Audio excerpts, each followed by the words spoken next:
Hey guys, it's your girl Victoria back to you with another review of VH1 Family Reunion Love and Hip Hop Edition Season 2, Episode 2, called It's All Fun and Games Until the Estranged Husband Arrives. Love and Hip Hop, VH1, whoever, the fact that you got a long ass title for this episode, you're doing the most. But anywho, we gonna pick up back where we left off last week with Bobby and Stan and Jonathan talking. Bobby explained his case of his beef with Erica. Erica on the other side talking with Amina, Tara, whoever, Peter's baby mama, whatever, telling them, Bobby and his crew are little bitches. Okay.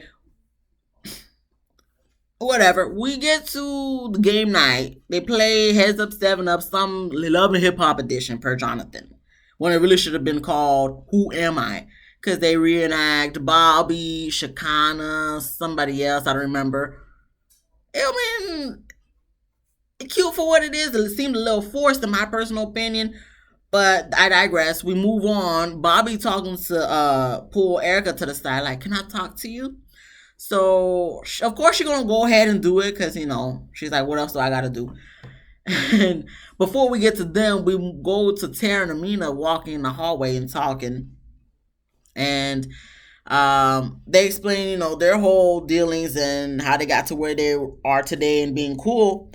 And I guess Amina tells Tara, if I'm correct, because I don't watch Love and Hip Hop New York, so I don't really know the issues and stuff that be happening over there up north. So I'm just going based off of what I see here and what the snippets that the producers show for this family reunion. But they're cool, I guess, so that's nice. And Amina was like, "Me and Peter finally got a divorce, so I'm throwing a divorce party, 70s theme. I'm inviting you. You're invited.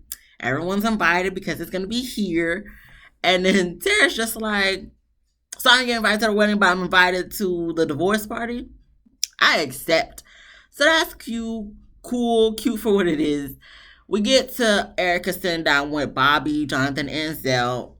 Bobby was talking about he wanted Jonathan and Zell there as support or something. So they discussed their issues. Pretty much, Erica's been feeling some type of way with Bobby because of the fact that he done invited a girl to, I believe it was Safari's birthday party. I don't remember, I'm not sure. But Bobby brought a friend there, a female friend, I guess. Her and Safari maybe hooked up or was getting very close at the party and whatnot. So Erica felt some type of way. And Bobby was just like, "Okay, but you paying people to come beat my ass and stuff like that." And Erica was like, "No, now hold it there, stop right there, because I don't gotta do none of that shit. Okay. You was going ham." She didn't say that word for word, I'm just paraphrasing. But she was going ham. And she snuffed you. She hit you. I mean, you hit her first. Now, that's when I paused. I'm like, "Listen, Bobby, if you did hit her first, you can't be mad if she gonna go buck on your ass and hit you back and assault you." But then that's when Bobby was just like, "Well, if she gonna be getting my face, then I'm gonna do what I gotta do, because ain't nobody gonna be getting their face. Nobody gonna be thinking they gonna beat my ass. Never." He stands up, and I'm just like, first off, Bobby, sit your ass down. Second off, no one ever gonna beat your ass, Bobby, but at the same time you was talking to Sin and Jonathan saying that you were assaulted. So which one is it, Bobby? I love you and everything, Bobby, but which one is it? You got assaulted, you got your ass beat, or you would never get your ass beat? Which one is it? Because it seems like it could switch either way. Can I have video clippings of what done happened? Because at this point, not that it really matters, because at this point it sounds stupid, but come on now. So it goes to commercial for dramatic effect. It comes back. Erica starts kind of like not crying, but kind of seeming like she's about to cry. And, explains that, it was wrong for Bobby to bring a friend to the party, knowing, her and Safari are still technically married, but they're going through some things and stuff like that. Bobby was saying in the confessional, it wasn't his intention for the friend and Safari to I guess, hook up or whatnot, but, he brought her as a plus one. He didn't say that word for word. I'm just paraphrasing. So Erica then proceeds to explain, she's going through a divorce. She just had a child. She's going through postpartum, my lord, postpartum. So her emotions are on 100, and, a lot of things going on. So Bobby says he understands and he's willing to forgive her. In my head, I'm just like, forgive her or say you're sorry. I don't know. These people, they just weird. So I guess they make up, and then talking about being gay and whatnot, and then Zell was just like, well, I'm trying to be straight, and I need to go back to being straight because I'm tired of y'all. And pretty much in the confessional, he explains that he wants to have a wife and kids. He's always had a close-knit family, so that's what he wants to give to someone. But for me, I just feel like, Zell, I get what you're saying, but at the same time, are you just getting with a girl and getting married, having her become your wife and having a kid because you feel that's what it takes to have a close-knit family? Do you not think you can have that with a man and getting a kid? You know what I'm saying? Like, I don't know what exactly he's trying to get at. Like, do you genuinely like females? Do you genuinely like pussy? Do you genuinely want to have a wife and have a kid? Or are you just using that wife as a catapult to have a kid? That's my thing. Are you just having sex with a female just to produce a baby? Or is this something like you want to continuously have sex with that same pussy?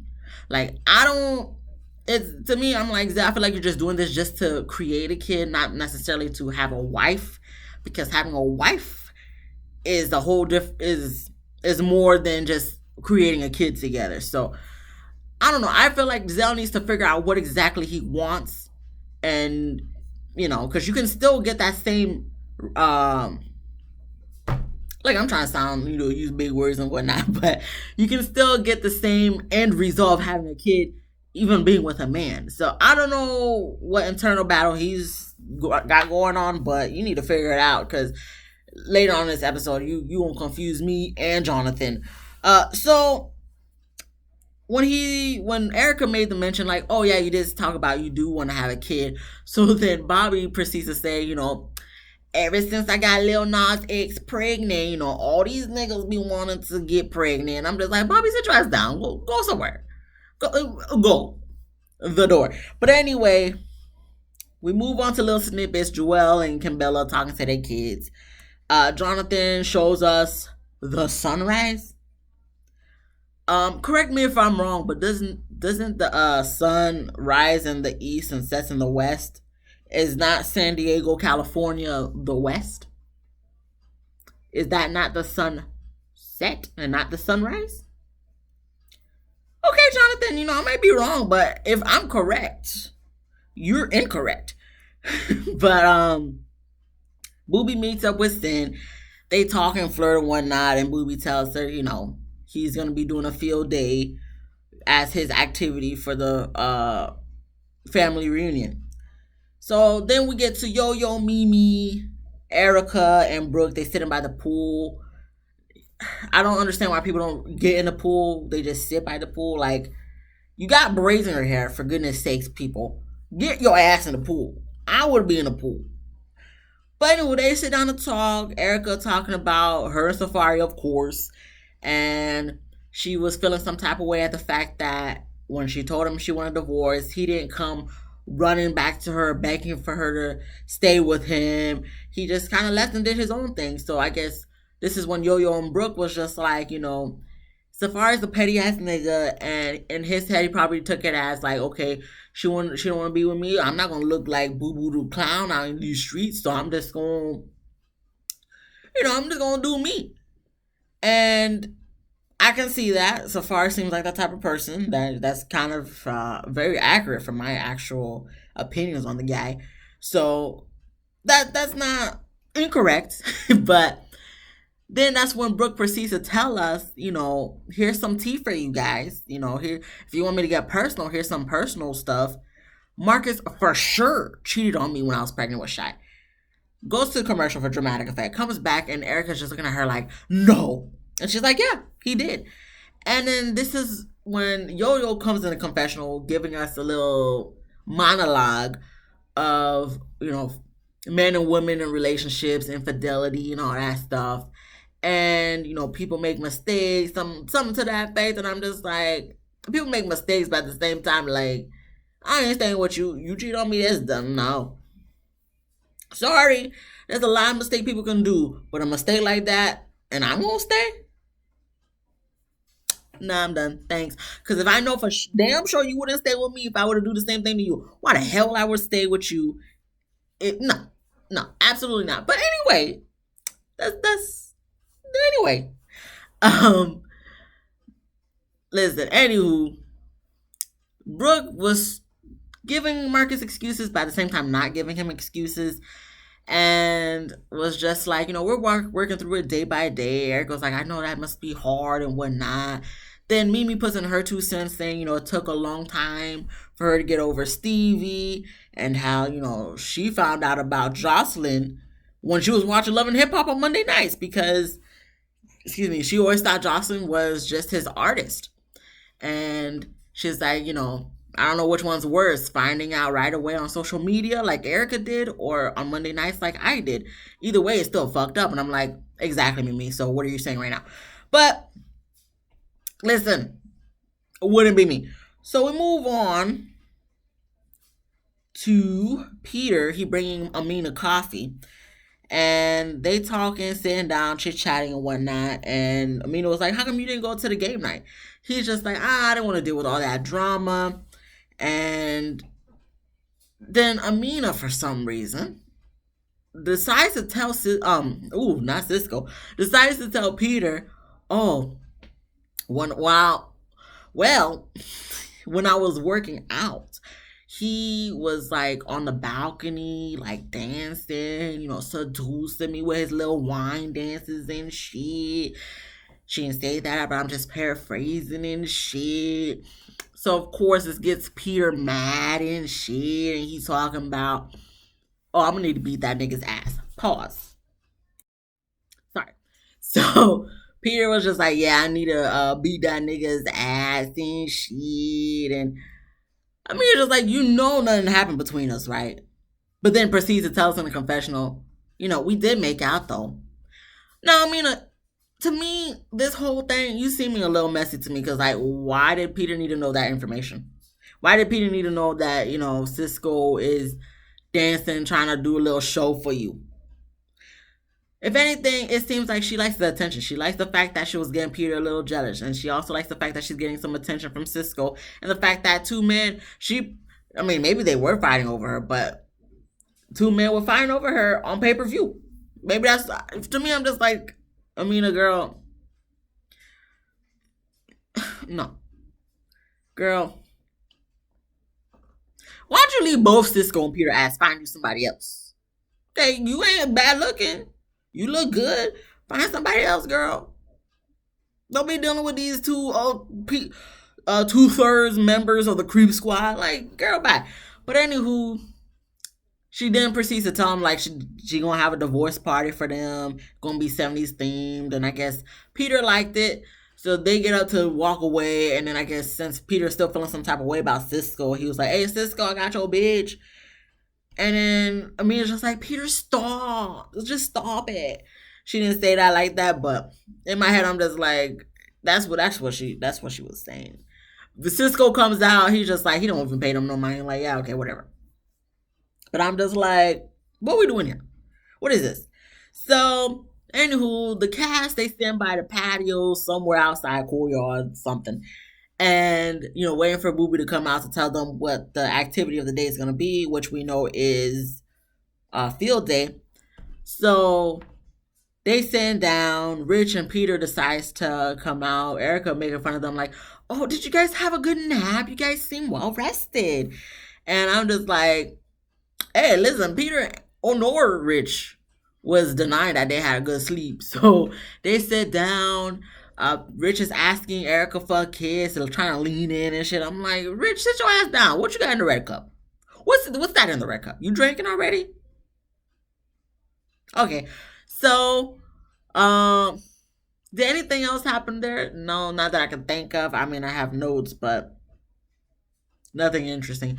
So Booby comes out saying, "Okay, we're gonna do field day." Got all these T-shirts. Bobby comes running out, looking like a powder puff player.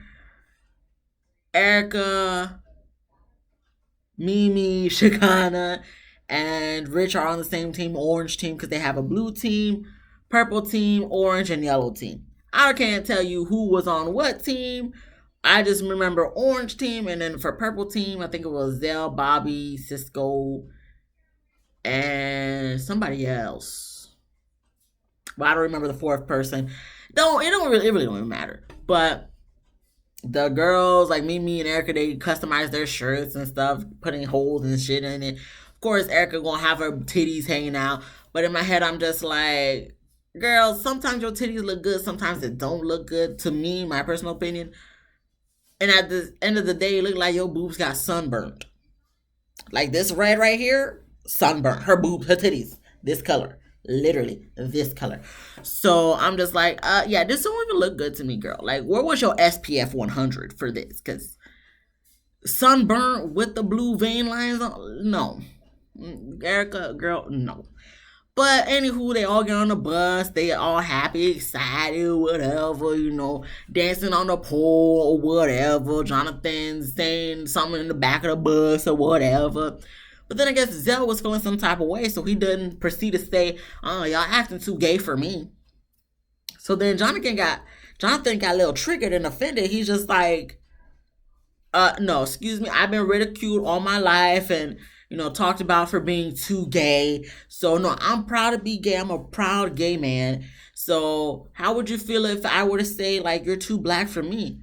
And so then Zell gets bucked in the confessionals talking about he feels so disrespected because how you're gonna be telling me, I can't change who I am. I can't change this. And it's just like, okay, Zell, but in Jonathan's defense, he can't change the fact that he's gay either. He's extra, but that's him. Listen, not everybody's not the same. And I really want people to understand that not everybody's the same. People have different personalities. Now, yes, I understand if you want someone with your personality so you guys can mesh well, but sometimes being of the same kind, that can easily clash too. And sometimes opposites make great friends, great relationships, whether it's friends, intimate relationship, whatever the case is. Sometimes opposites make good relationships. But at the same time, I can get it if that's not your cup of tea to be hanging out around with someone like that, because also sometimes some people's personalities you can't rock with. I get it. But at the same time, I'm not going to be like, y'all too extra. I'm tired of y'all. You're being too gay. As some people will say, what is too gay? Because you can easily say that about a straight person. You're doing too much. So Jonathan, he's at the point, he said he's 37, so ain't no changing him. So Zell, you don't gotta be rude, disrespectful. At the same time, I feel like Jonathan only threw shots at you because you threw on shots at him, because he was like, as someone who's a part of the LGBTQ community, and you acting like this is not it, bruh. But listen, that's something they're gonna have to figure out, because I'm not in this, I'm not a part of this. I'm just giving my little personal opinions, my little 2 cents, literally 2 cents. But at the same time, I'm like, Zell, clearly something going on with you, because you seem cool with him like on the first day. Y'all was cool, and it seemed like you guys were probably cool before then. You hang out with Bobby. Bobby's not extra, but Jonathan is, because you said y'all, so you talking about Bobby too. I'm surprised Bobby didn't say nothing either. But listen, Zell, you gotta figure out what the hell you want to do with your life. Are you upset the fact that Jonathan could be himself and be extra and you can't, because you're gonna feel some type of way that being extra is gonna be looked down upon? That's why you want to be with a girl and have a wife and kids? Like, what is it? So like, what is going on here? Because you've been talking since the last episode that you want to go back to dating girls. So I don't know what it is, but that's something they're gonna have to figure out themselves. So anywho, Zell was just saying in the confessional after it came back from Dramatic Effect, after it came back from commercial for Dramatic Effect, that he just there's a certain type of way you carry yourself around certain people. Like, you can't be talking about dicks in front of Joel Santana, and I'm just like, okay, but at the same time, you can still not talk about dicks in front of Joel Santana, but still be yourself.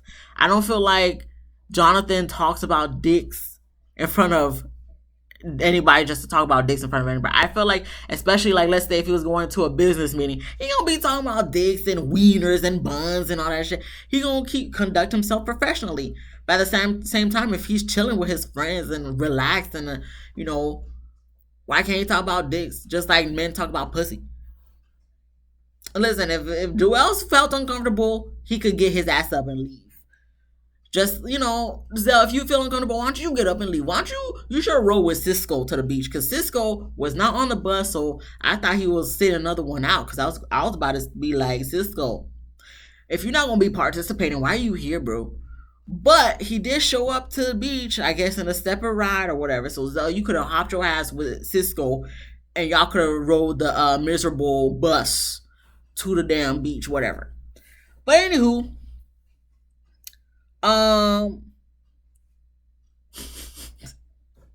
so everybody gets to the beach, right? They do the field goal or field day. Sorry, the field day, and they play tug of war, egg race. They do volleyball. You see Mimi sneaking in a little some shots, some alcoholic beverages. I don't know why she was sneaking. Like, you're a grown ass woman, Mimi. Like, drink your drink. But Jonathan was talking about Zell's stomach and fupa and shit, and I'm just like, technically it's not a fupa, Jonathan, because he don't got no pussy, but okay. And he's just making shots because, he's a little triggered at what Zell done did to him on the bus. So it looked like the purple team done won like all the damn games. And Sin and Jonathan was like, okay, we ain't gonna be playing no more because we done. We tired of this. And I'm just like, y'all only play like literally 2 games. Y'all tired? Okay, whatever. But anywho, so they talking. Jonathan is here for Sin and Booby. And then Jonathan was telling Sin about how he feels with Zell and felt triggered on that shit. And he just gonna have to talk to him and like hash it out and see what's going on. But then Sin was asking what's going on with Cisco. And Jonathan was like, okay, well, he did come to my room. He loves telling people that because it's like the second or third time he done told somebody. He came to my room to explain that, he has a lot going on with, about Rich and Peter and all that stuff and his kids and whatever and whatnot. So, and it seems like he has other underlying issues that he doesn't want to talk about just yet. Then we pan over to Cisco. He went to go talk to Mimi. What do you want to talk to Mimi about, you ask? I guess he got some feelings, feeling some type of way that Sin is talking to Booby. Then it proceeds to show us some snippets of Love and Hip Hop New York, and I guess they had something going on or something. He was under the impression that they was gonna be some. But Sam was talking about like, no, it's just business. It's non-personal. It's just business. Now, I don't know what exactly was going on because I don't watch, like I said, I don't watch Love and Hip Hop New York, so I could just only take what I see from the snippets that the producers put in this season. Anywho, from what Mimi said, 6 years since that shit. You still worried about this shit, bro? It's 6 years that. What about you and Amina? What about you two? What the hell why are we still worrying about what Sin doing? You think she's still gonna be feeling some type, like, you really that butthurt that y'all didn't become something for after 6 damn years? Wasn't she with Joe Budden? I don't even know what's going on here. I don't even know what the whole situation is, but like Cisco, what is this? Like, y'all trying to make something just to make something at this point? Because I'm just like, if it's been 6 years since that whole ordeal happened, why are you still feeling some type of way? Like, you already done fucked other bitches and shit. She probably already fucked other niggas and shit. Like, you made out with Amina and shit. Like, what is going on? What the hell? What? Mimi was like, you gotta change your way of thought. You gotta change your thinking. And I'm just like, or just throw the whole mind away because this is stupid. Why we talking about this? And he's like, he gotta go talk to her. And Mimi was like, yeah, you have to have a discussion with her. Don't worry about what she got going on with Booby. You just gotta discuss with her. But I'm just like, why? But why is this the issue after 6 damn years?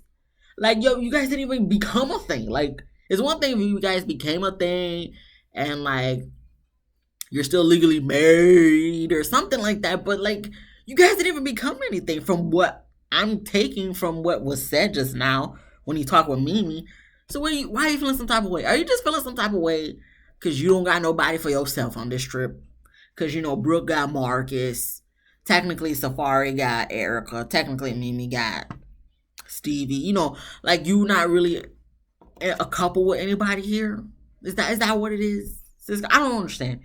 He just seemed like he lonely and he just trying to find anything to show FaceTime because he really don't want to be there, but he probably just being there just, you know, it's an extra paycheck, so why not type of thing. I don't know what it is, but Cisco, like, no.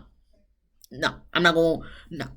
So, anywho, Safari done showed up. Erica looks annoyed, and Shakana comes to sit with her, you know, for support. Erica appreciated it. Mimi came and, you know, kissed her on the forehead. You know, it's gonna be okay, girl, and stuff. And Erica's just like, you know, she's just taking the time for herself. She just needs a breather or whatnot. You're already outside, girl. That's where it ends. That's literally where it ends. And then next week, what's gonna happen next week? Jonathan's still gonna be complaining about Zell to Mimi now, and I'm just like, Jonathan, you still don't talk to Zell yet? Peter gonna try to shoot his shot at Amina. He probably was drunk. He was probably drunk when he tried to shoot his shot at Amina. Amina was telling him like, "No, Peter, it's over. We ain't nothing else going on between me and you." And then, sorry about that. And then, because I only got a few more seconds. And then Erica gonna be telling Safari like, "Oh, I'm so like, I always wanted to be with you." And then Safari's ass gonna be like, like, what the fuck is going on here? Okay, I'm done. I gotta call. Thank you for watching. I'll see you next week, guys. Bye.